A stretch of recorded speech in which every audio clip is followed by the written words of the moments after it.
तो मित्रों नमस्कार और स्वागत है आप सभी का स्टडी सर्किल में।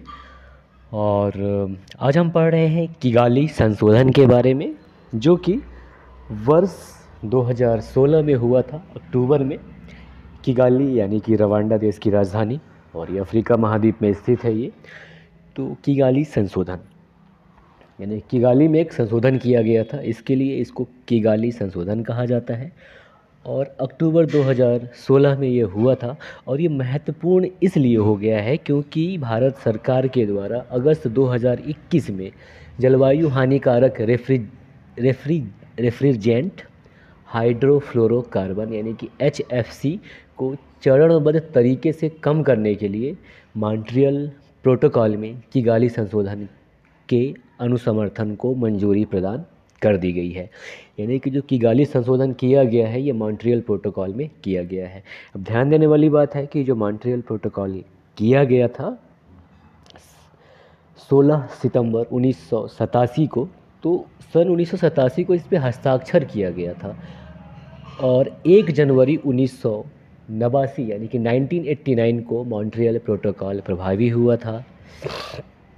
और मॉन्ट्रियल प्रोटोकॉल की थोड़ी सी यहाँ पे बात कर लें तो ये क्या है कि जलवायु परिवर्तन से संबंधित कोई भी समझौता नहीं है, बल्कि इसमें किया ये गया था कि पृथ्वी को ओजोन से संरक्षित करने के लिए एक प्रोटोकॉल बनाया गया था। तो यही मॉन्ट्रियल प्रोटोकॉल था। तो अब क्या कर दिया गया है, किगाली संशोधन किया गया है अक्टूबर 2016 में USA के द्वारा, और इसमें कुल 179 देशों ने यानी कि 179 देशों ने मॉन्ट्रियल प्रोटोकॉल के तहत HFC कटौती को चरणबद्ध ढंग से कम करने के लिए एक संशोधन अपनाया गया था, और ये किगाली में किया गया। इसके लिए इसको किगाली संशोधन कहा जाता है।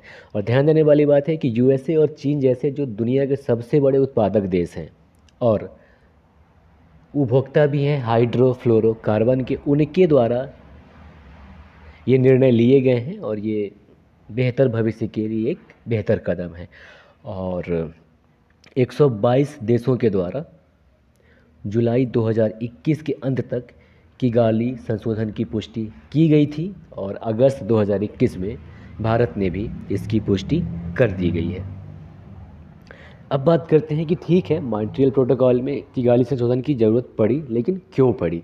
तो ज़रूरत इसलिए पड़ी क्योंकि जैसा कि आपको पहले बताया कि मॉन्ट्रियल प्रोटोकॉल एक जलवायु परिवर्तन संबंधी समझौता नहीं है, बल्कि इसका उद्देश्य था क्लोरोफ्लोरोकार्बन जैसे जो कि ओजोन क्षरण पदार्थ हैं उनसे पृथ्वी की रक्षा करना था, और जिसका उपयोग पहले एयर कंडीशनिंग और रेफ्रिजरेंट उद्योग में किया जाता था। इसके अलावा मॉन्ट्रियल प्रोटोकॉल के द्वारा क्लोरोफ्लोरोकार्बन को हाइड्रोफ्लोरोकार्बन में परिवर्तित कर दिया गया, जो कि ओजोन परत का क्षरण नहीं करते। यानी कि मॉन्ट्रियल प्रोटोकॉल में ये किया गया था कि जो CFC है उसको हटा दिया जाए और उसकी जगह HFC यानी कि हाइड्रोफ्लोरोकार्बन का उपयोग किया जाए। तो ये क्या था, ओजोन का क्षरण नहीं करता था। लेकिन बाद में ये हुआ कि जो हाइड्रोफ्लोरोकार्बन है इसमें ऐसा देखा गया कि ये ग्लोबल वार्मिंग को पैदा करने में बहुत ही ज़्यादा शक्तिशाली है। और देखा जाए तो एक समस्या का समाधान करने के लिए जो दूसरे चीज़ को तैयार किया गया था वो खुद एक समस्या बन गया।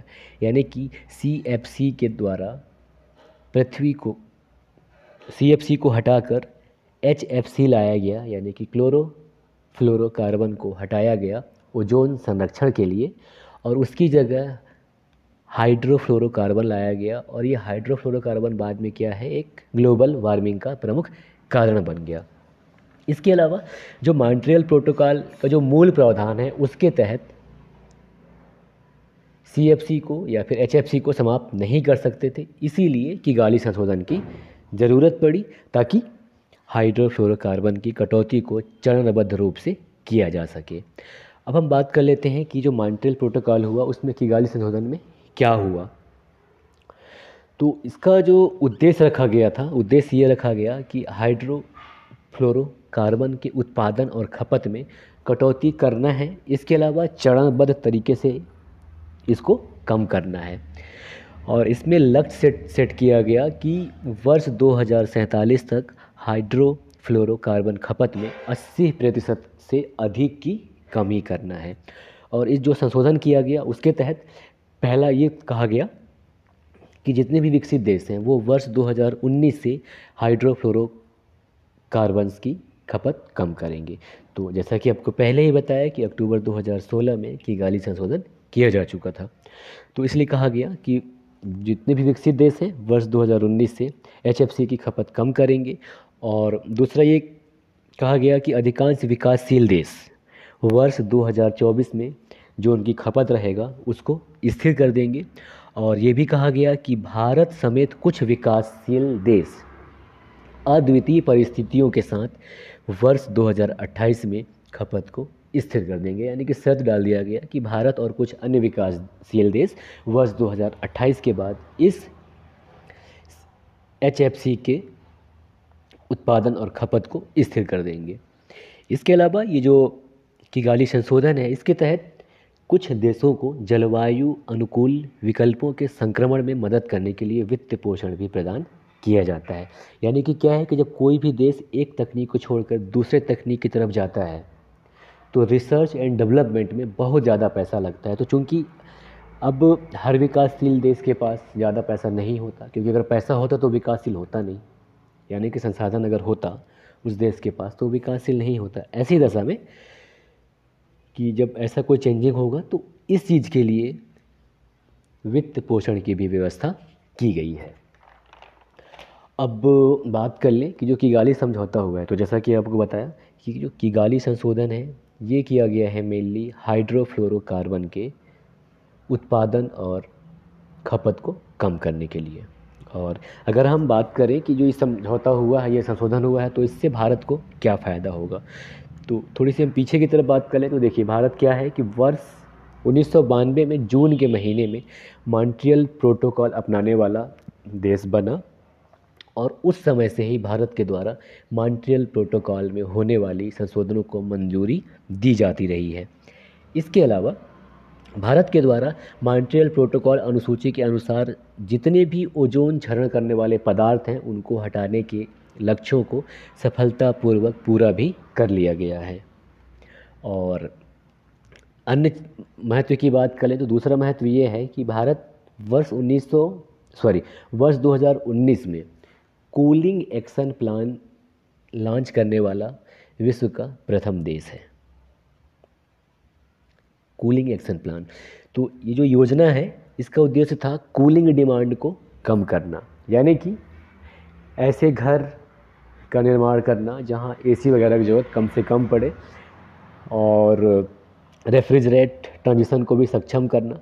साथ ही साथ ऐसी तकनीक का विकास करना जो कि ऊर्जा दक्षता को बढ़ाए और 20 वर्ष की समयावधि के साथ बेहतर प्रौद्योगिकी उपलब्ध कराना भी कूलिंग एक्शन प्लान्स का एक लक्ष्य था। और ये भी है कि जब किगाली संशोधन हुआ तो जितने भी देश हैं उनकी जो बड़ी बड़ी कंपनियां हैं वो क्या कर रही हैं आजकल हाइड्रोफ्लोरोकार्बन से हटकर क्लीनर गैस की ओर रुख कर रही हैं। तो इससे ये स्पष्ट संकेत मिलता है कि इस क्षेत्र में बेहतर बाजार मिलने की संभावना है। इसके अलावा इस समझौते से घरेलू विनिर्माण और रोजगार सृजन लक्ष्यों को बढ़ावा मिलेगा। साथ ही साथ जो संशोधन है और वो ये भी पुष्टि करता है कि भारत ग्लोबल वार्मिंग को रोकने के लिए जलवायु अनुकूल रेफ्रिजरेंट के लिए बाजार में प्रतिस्पर्धा के लिए तैयार है। यानी कि भारत अपना बेहतर टेक्नोलॉजी अन्य देशों की तुलना में उतारने का सोचेगा। यानी कि भारत देश की जो बहुत सारी कंपनियां हैं वो चाहेंगी कि हम बेहतर टेक्नोलॉजी बाज़ार में लाएं और विश्व के अन्य देशों की कंपनियों के साथ प्रतिस्पर्धा करें, जिससे क्या होगा घरेलू नवाचार को बढ़ावा मिलेगा और अंतर्राष्ट्रीय निवेश भी आकर्षित होगा। तो एक तरह से ये भारत के लिए फ़ायदे की ही बात है। तो ये था किगाली संशोधन। धन्यवाद। जय हिंद।